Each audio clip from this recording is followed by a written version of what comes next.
गर्भवती महिला का अंतिम संस्कार कैसे होता है? दोस्तों, क्या आपने कभी इस रहस्य पर विचार किया है कि यदि कोई गर्भवती स्त्री इस संसार से विदा हो जाए, तो उसके गर्भ में पल रहा जीवन किस दिशा में जाता है? क्या वह भी उसी अग्नि में विलीन हो जाता है, या फिर प्रकृति के गर्भ में कोई दिव्य रहस्य छिपा होता है? मृत्यु तो सभी को आती है, पर जब किसी माँ की गोद में पलता हुआ जीवन अधूरा रह जाए, तब धर्म और करुणा स्वयं आमने सामने खड़े हो जाते हैं। आज मैं आपको एक ऐसी कथा सुनाने जा रही हूँ, जहाँ एक माँ ने मृत्यु को स्वीकार किया, पर उसके गर्भ में पल रहे शिशु ने अग्नि की सीमा पार कर नया जीवन पाया। यह केवल एक कहानी नहीं, बल्कि जन्म और मृत्यु के बीच छिपे उस शाश्वत सत्य का दर्पण है। इसलिए इस कथा को अंत तक अवश्य सुनिए। मित्रों, सुवर्णपुरी नामक नगर समृद्धि और धर्म का अद्भुत संगम था। यहाँ के राजा विक्रम न्यायप्रिय, दयालु और प्रजावत्सल थे। नगर की गलियों में मंदिरों की घंटियां दिन रात गूंजती रहती थी, और हर व्यक्ति अपने जीवन को धर्म के आधार पर जीता था। यहाँ जन्म को वरदान माना जाता था और मृत्यु को ईश्वर की इच्छा। परंतु कहते हैं, सुख के पीछे दुख और उजाले के पीछे अंधकार चलता ही है। एक दिन ऐसा ही एक काला साया सुवर्णपुरी पर उतर आया। नगर की एक कुलवधू चंद्रिका 7वें महीने की गर्भवती थी। वह सुंदर, सौम्य और सेवा भाव से भरी हुई स्त्री थी। लोग उसे साक्षात मातृत्व की प्रतिमा मानते थे। उसके गर्भ में पल रहा शिशु पूरे वंश की आशा माना जा रहा था। लेकिन नियति कुछ और ही लिख चुकी थी। एक दिन चंद्रिका अचानक गंभीर रूप से बीमार पड़ गई। तेज ज्वर ने उसके शरीर को जकड़ लिया। वैद्य आए, औषधियां दी गई, मंत्रों का उच्चारण हुआ, देवताओं से प्रार्थनाएं की गईं, पर मृत्यु धीरे धीरे अपने कदम बढ़ाती चली आई। घर के बाहर स्त्रियां और नगरवासी हाथ जोड़कर एक ही प्रार्थना कर रहे थे, हे ईश्वर, माँ और बच्चे दोनों की रक्षा करो। लेकिन विधि के लेख के आगे कोई भी टिक नहीं सकता। चंद्रिका ने अपनी अंतिम सांस ली। उसका चेहरा शांत था, मानो वह गहरी नींद में सो गई हो। पर जैसे ही प्राण रुके, घर में हाहाकार मच गया। माँ छाती पीटने लगी, पिता फूट फूट कर रो पड़े, और स्त्रियां विलाप करती हुई कहने लगी, हे विधाता, तूने एक माँ की गोद क्यों सूनी कर दी? उस गर्भ में पल रहे निर्दोष जीवन का क्या अपराध था? यह समाचार आग की तरह पूरे नगर में फैल गया। हर गली, हर चौक और हर मंदिर शोक में डूब गया। लोग एक दूसरे से बस यही पूछ रहे थे, क्या गर्भस्थ शिशु भी माँ के साथ चला गया? अगर वह जीवित है, तो उसका क्या होगा? शोक इतना गहरा था कि मंदिरों की घंटियां भी मानो धीरे बजने लगी। और कुछ ही समय में यह दुखद समाचार राजमहल तक पहुंच गया। राजा विक्रम और रानी सुचित्रा यह समाचार सुनकर भीतर तक व्यथित हो उठे। यह केवल एक स्त्री की मृत्यु नहीं थी, यह धर्म और मानवता की परीक्षा थी। राजा ने तुरंत अपने प्रधानमंत्री को आदेश दिया, इस घटना की पूरी सत्यता पता करो। यदि यह बात सही है, तो हमें ऐसा निर्णय लेना होगा जो धर्म और करुणा दोनों के अनुरूप हो। कुछ ही समय बाद मंत्री लौट आए। उन्होंने झुककर कहा, महाराज, चंद्रिका का प्राणांत हो चुका है, किंतु उसके गर्भस्थ शिशु को लेकर नगर में भारी भ्रम फैला हुआ है। कुछ लोग कहते हैं कि शिशु अब भी जीवित है, और कुछ का मत है कि उसका भी अंत हो चुका है। इसी कारण अंतिम संस्कार को लेकर नगर में विवाद उत्पन्न हो गया है। यह सुनते ही राजा के मुख पर गहरी चिंता उतर आई। वे समझ गए कि यह प्रश्न केवल एक परिवार का नहीं, पूरे राज्य के धर्म का है। यदि इसमें कोई भूल हुई, तो उसका प्रभाव समूचे नगर के कर्मों पर पड़ेगा। उधर चंद्रिका का पार्थिव शरीर उसके घर के आंगन में सफेद वस्त्रों से ढका हुआ रखा था। चारों ओर दीपक जल रहे थे, धूप की सुगंध वातावरण में फैल रही थी, पर उस सुगंध में भी शोक और भय की तीखी गंध घुली हुई थी। नगर के लोग चारों ओर इकट्ठे हो चुके थे। कोई रो रहा था, कोई प्रार्थना कर रहा था, तो कोई केवल मौन खड़ा इस असहनीय दृश्य को देख रहा था। पर शोक से भी बड़ा एक प्रश्न सबके सामने खड़ा था। अब आगे क्या किया जाए? घर की स्त्रियां आपस में फुसफुसाने लगी। एक बोली, क्या माता और गर्भस्थ शिशु दोनों को एक साथ अग्नि को सौंप देना उचित होगा? दूसरी ने कांपती हुई आवाज में कहा, नहीं बहन, यदि शिशु जीवित हुआ तो यह तो हत्या होगी। कुछ वृद्धजन आगे आए। वे बोले, हमने अपने पूर्वजों से सुना है कि गर्भ में पल रहे जीवन को अग्नि में नहीं जलाया जाता, पर तभी कुछ लोग विरोध में खड़े हो गए। शिशु मां के शरीर से जुड़ा है। यदि उसे अलग नहीं किया गया तो संस्कार अधूरा माना जाएगा। दोनों को एक साथ ही अग्नि में समर्पित करना होगा। एक पंडित ने गंभीर स्वर में कहा, शास्त्रों के अनुसार यदि गर्भस्थ शिशु मृत हो तो उसका संस्कार माता के साथ किया जा सकता है। पर तभी एक अन्य विद्वान उठ खड़ा हुआ, किंतु यदि शिशु जीवित है और हमने उसे अग्नि में सौंप दिया तो यह ब्रह्महत्या के समान घोर पाप होगा। सभा में बैठा हर व्यक्ति अपने अपने ज्ञान और विश्वास के अनुसार तर्क दे रहा था। कोई वेदों का सहारा ले रहा था तो कोई पुराणों की कथाएं सुना रहा था। तभी एक वृद्ध स्त्री रोते हुए बोली, जिस कोख में जीवन पल रहा था उसी को हम आग में झोंक देंगे, यह तो सीधा अधर्म है। दूसरी स्त्री ने कांपती हुई आवाज में कहा, लेकिन यदि शिशु पहले ही मर चुका हो और हमने उसे अलग ना किया तो क्या माता की आत्मा को शांति मिलेगी? और इसी दुविधा में पूरा नगर जैसे थम सा गया। लोगों की परस्पर विरोधी बातें सुनकर चंद्रिका का परिवार स्वयं भी गहरे भ्रम में डूब गया। उसके पिता कांपते हाथों से आंसू पोंछते हुए बोले, मुझे भय है कि कहीं हम अज्ञान में कोई ऐसा कर्म ना कर बैठें जिसका पाप हमारी आत्मा तक को जला दे। उसका भाई गंभीर स्वर में बोला, यदि हम निर्णय में देर करेंगे तो नगर उंगलियां उठाएगा। हमें शीघ्र किसी धर्मज्ञ का मार्गदर्शन चाहिए। धीरे धीरे यह दुविधा पूरे सुवर्णपुरी में फैल गई। हर गली, हर चौराहा इसी एक प्रश्न से गूंजने लगा। ऐसा प्रतीत होने लगा मानो पूरे नगर की सांसें थम गई हों। रात उतर आई, पर किसी की आंखों में नींद नहीं थी। हर मन में वही प्रश्न चक्कर काट रहा था, क्या मां के साथ गर्भस्थ शिशु को भी अग्नि को सौंप दिया जाएगा या उसके लिए कोई अलग मार्ग चुना जाएगा? यह भय और अनिश्चय पूरे नगर को जकड़े हुए था। लोगों को लगने लगा मानो धर्म स्वयं मानव के सामने परीक्षा बनकर खड़ा हो गया हो। अंततः यह निश्चय हुआ कि अगली सुबह नगर के सभी आचार्य, पंडित और ब्राह्मण एकत्र होकर इस विषय पर निर्णय करेंगे। अगले दिन राजा विक्रम के आदेश से राज्य के श्रेष्ठ विद्वानों को बुलाया गया। स्थान चुना गया। नगर का प्राचीन धर्मसभा मंडप, मंदिर के समीप स्थित वह पवित्र स्थल जहां पीढ़ियों से धर्म और नीति के कठिन प्रश्नों का समाधान होता आया था। सभा मंडप में वेद मंत्रों की गंभीर प्रतिध्वनि गूंज रही थी। मध्य में ऊंचे आसन पर आचार्य विराजमान थे।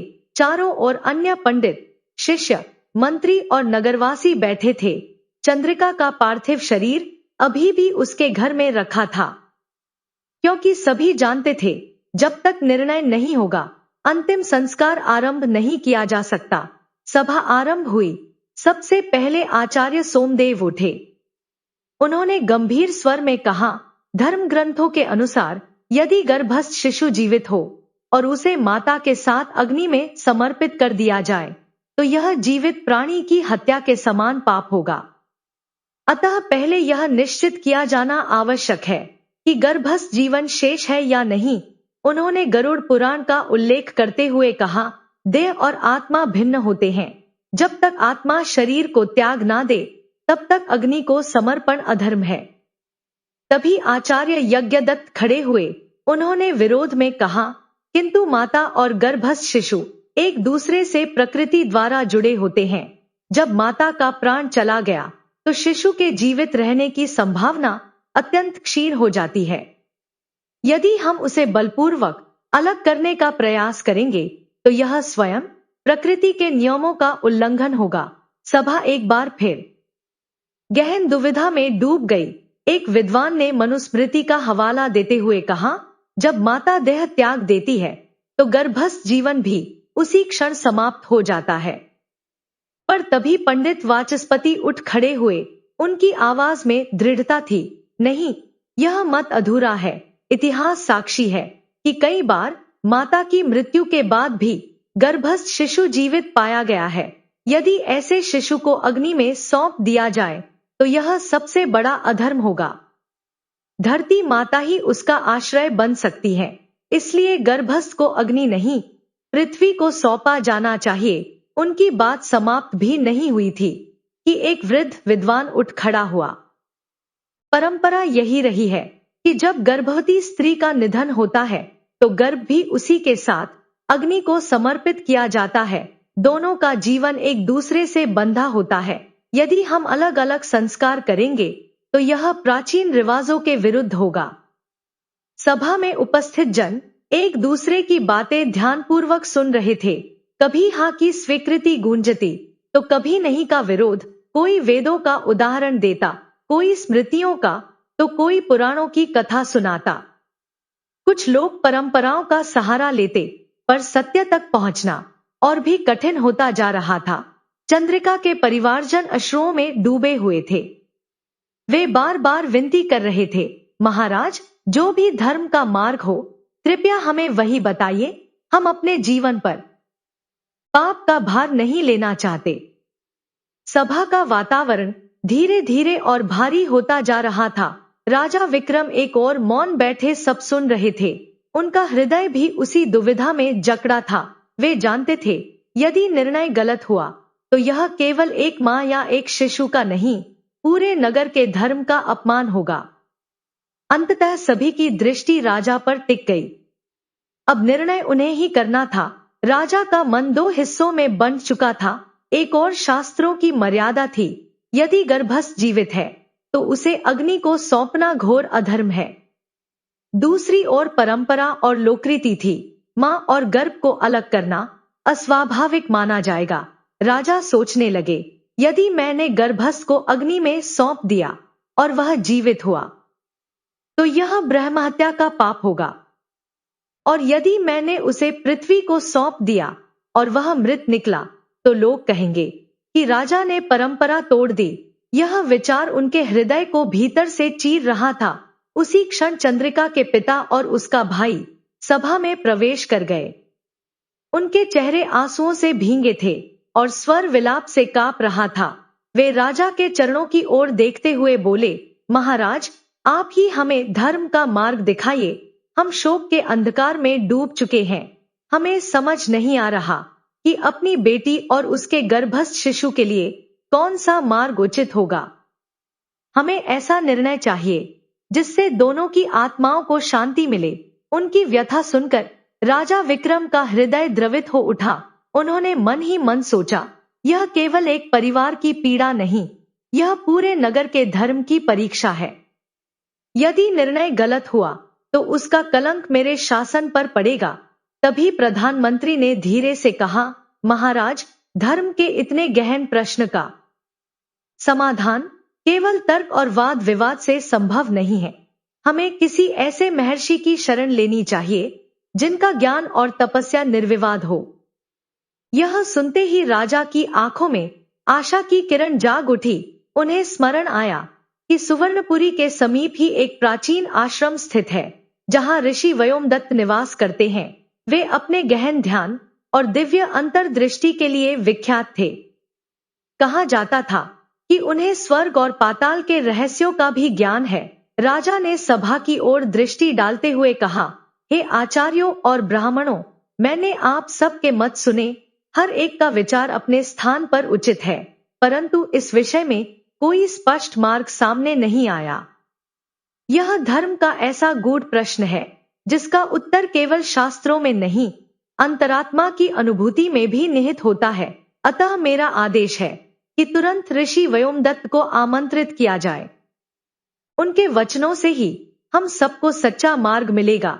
जब तक उनका निर्णय नहीं होगा, चंद्रिका का अंतिम संस्कार स्थगित रहेगा।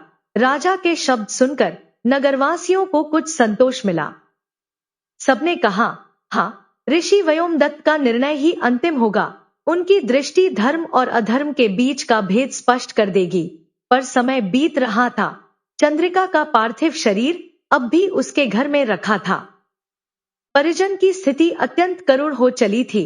स्त्रियां विलाप कर रही थी, हे देवी, कब वह क्षण आएगा जब तुम्हें शांति मिलेगी। पूरा नगर असमंजस और बेचैनी में डूबा था। लोग आकाश की ओर निहारते हुए मानो यही प्रार्थना कर रहे थे, हे प्रभु, हमें धर्म का सच्चा मार्ग दिखाओ। राजा के आदेश मिलते ही नगर के 2 विश्वासपात्र दूत घोड़ों पर सवार होकर आश्रम की ओर निकल पड़े। वह आश्रम नगर से कुछ दूरी पर घने वृक्षों और शांत झील के समीप स्थित था। कहा जाता था कि वहां प्रवेश करते ही मन के सारे विकार स्वतः शांत हो जाते हैं। जब दूत वहां पहुंचे तो उन्होंने देखा कि पूरा आश्रम हरियाली और सुगंधित पुष्पों से मानो किसी दिव्य लोक की तरह घिरा हुआ था। पक्षियों का मधुर कलरव और वेद मंत्रों की गंभीर ध्वनि पूरे आश्रम को दिव्यता से भर रही थी। तपस्वी शिष्य ध्यान और जप में लीन थे, मानो समय स्वयं वहां थम गया हो। आश्रम के सबसे भीतर एक कुटिया स्थित थी। उसके सामने अग्निकुंड प्रज्वलित था।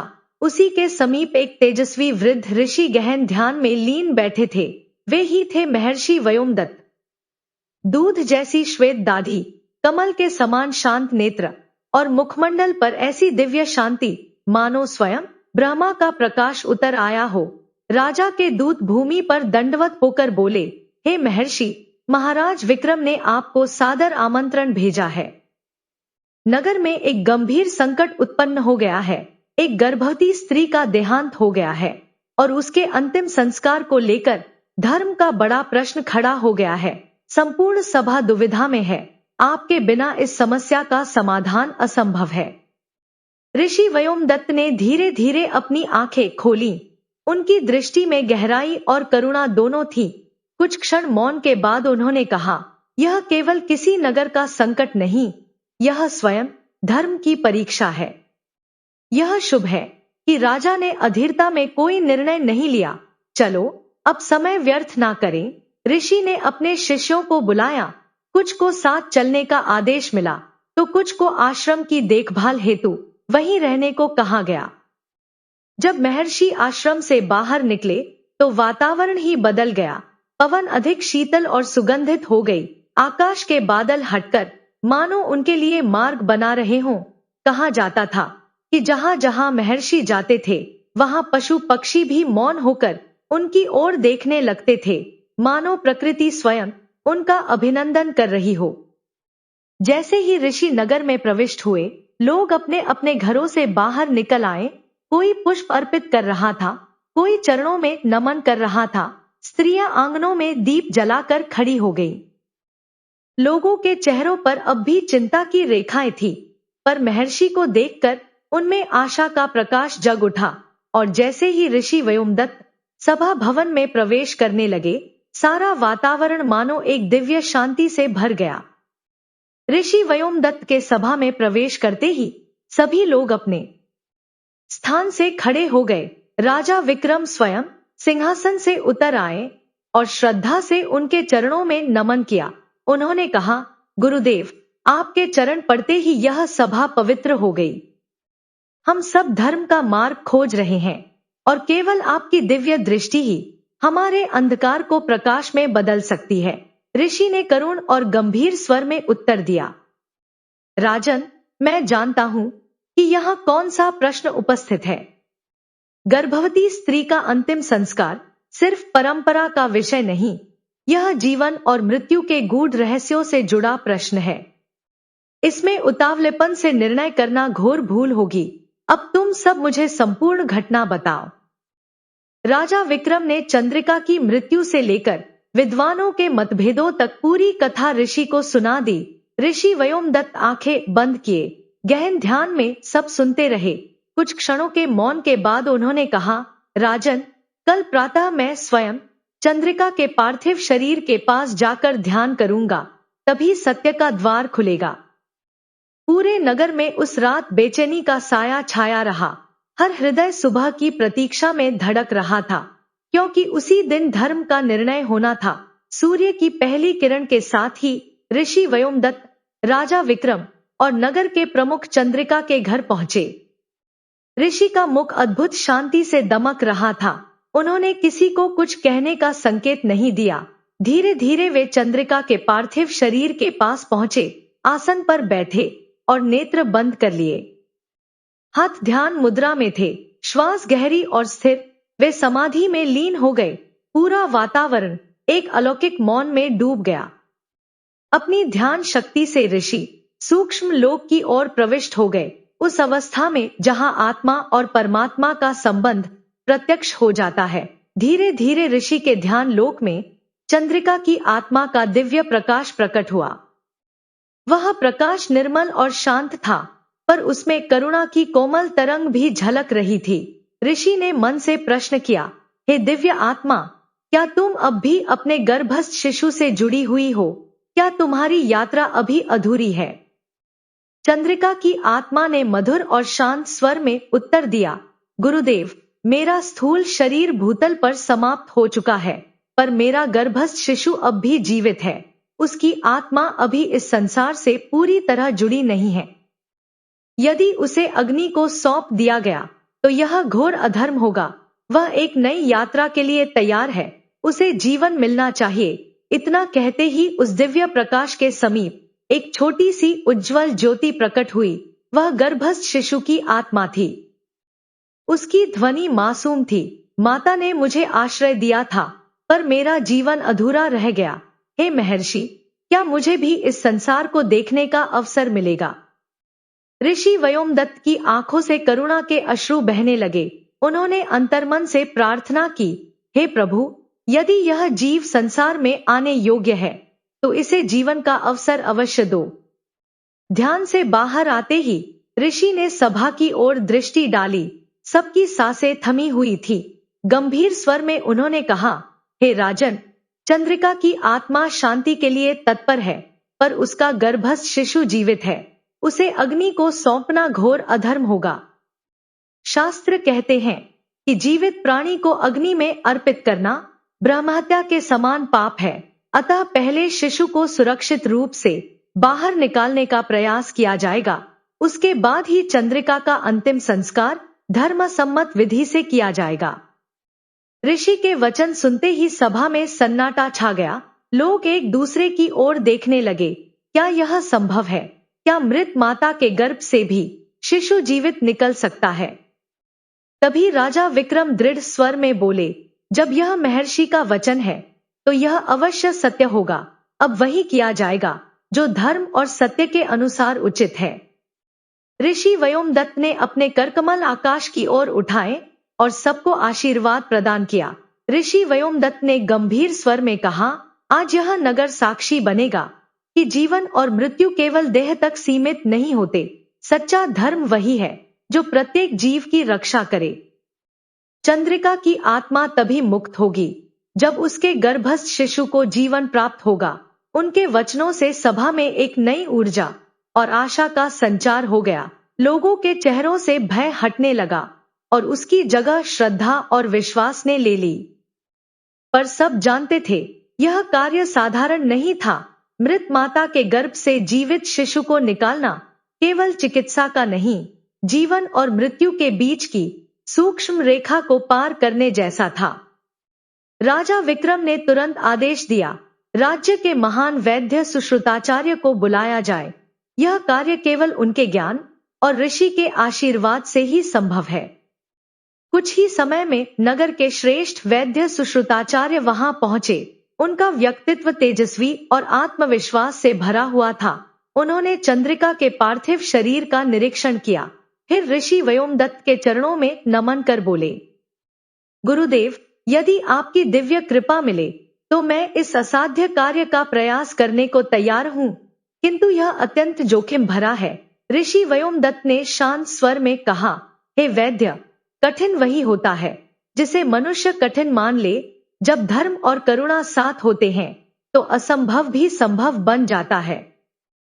तुम आगे बढ़ो, मैं अपने मंत्र बल से इस स्थान को सुरक्षित रखूंगा। तुरंत स्नान, हवन और वैदिक मंत्रोच्चार की व्यवस्था की गई। ऋषि ने वेद मंत्रों से उस स्थल को पवित्र किया। चंदन, गंगाजल और औषधियों से चंद्रिका के शरीर का शोधन किया गया। पूरा वातावरण अलौकिक दिव्यता से भर उठा। लोग विस्मय से सब देख रहे थे।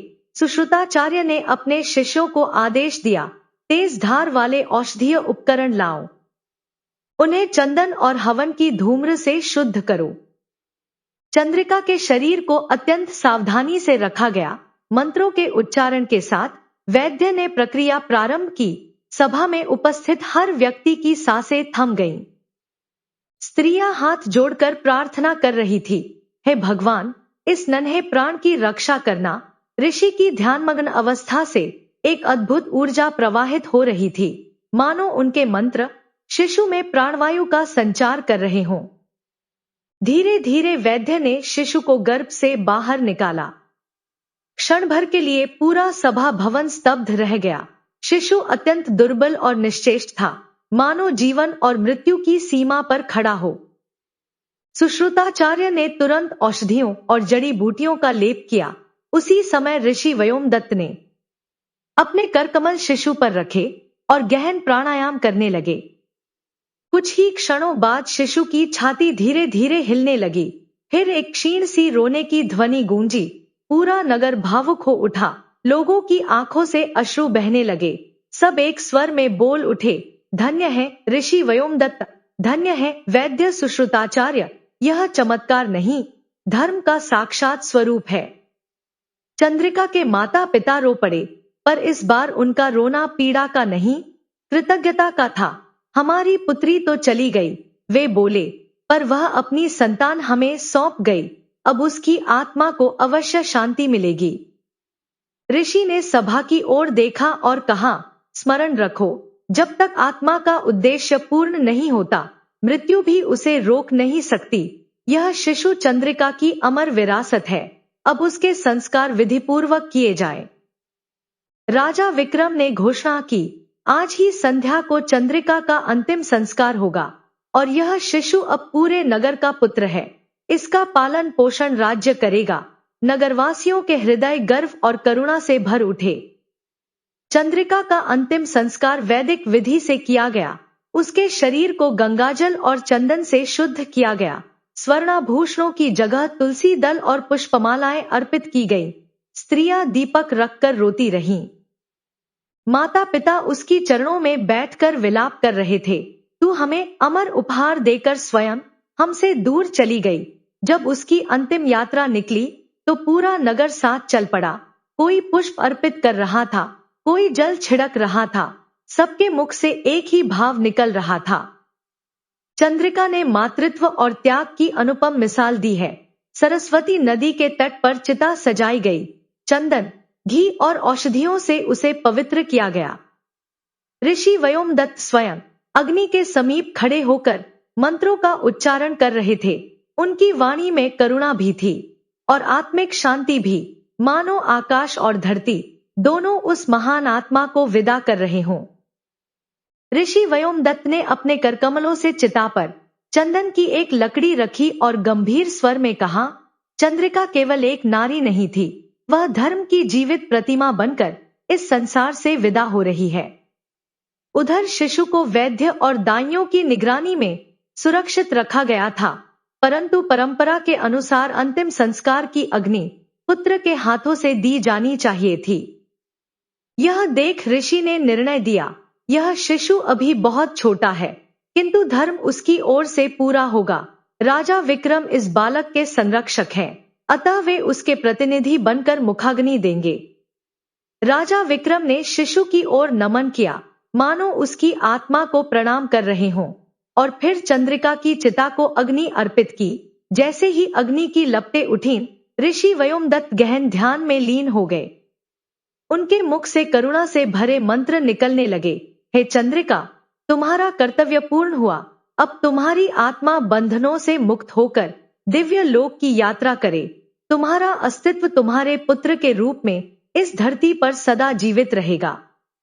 उसी क्षण लोगों ने आकाश में एक क्षणिक श्वेत प्रकाश देखा जो चमककर विलीन हो गया। सब समझ गए, वह चंद्रिका की मुक्त होती आत्मा थी। चिता के चारों ओर खड़े लोग अश्रुपूरित नेत्रों से राम नाम सत्य है का उच्चारण कर रहे थे। कई स्त्रियों ने अपने मस्तक पर भस्म लगाकर कहा, चंद्रिका अमर हो गई है। उसकी कथा युगों तक मातृत्व और त्याग का मार्ग दिखाएगी। ऋषि ने अंत में कहा, आज केवल एक स्त्री का संस्कार नहीं हुआ, आज धर्म और करुणा की विजय हुई है। याद रखो, सच्चा धर्म वही है जो जीवन की रक्षा करे और आत्मा को शांति प्रदान करे। जब चिता की अग्नि शांत हुई तो नगर का वातावरण भी बदल गया। जहां पहले शोक और असमंजस था, वहां अब शांति और संतोष का प्रकाश फैल चुका था। लोग अपने घर लौटते हुए मन ही मन यही कहते जा रहे थे, हमने आज धर्म को साकार रूप में देखा है। अब सबकी दृष्टि उस नवजात शिशु पर टिक गई थी। लोग फुसफुसा रहे थे, यह कोई साधारण बालक नहीं है जिसे ऋषि ने अपने मंत्रों से जीवन दिया और जिसे मृत्यु के द्वार से वापस लाया गया। उसका भविष्य अवश्य ही महान होगा। उसी समय राजा विक्रम आगे बढ़े और एक महत्वपूर्ण घोषणा करने के लिए सभा की ओर मुख किया।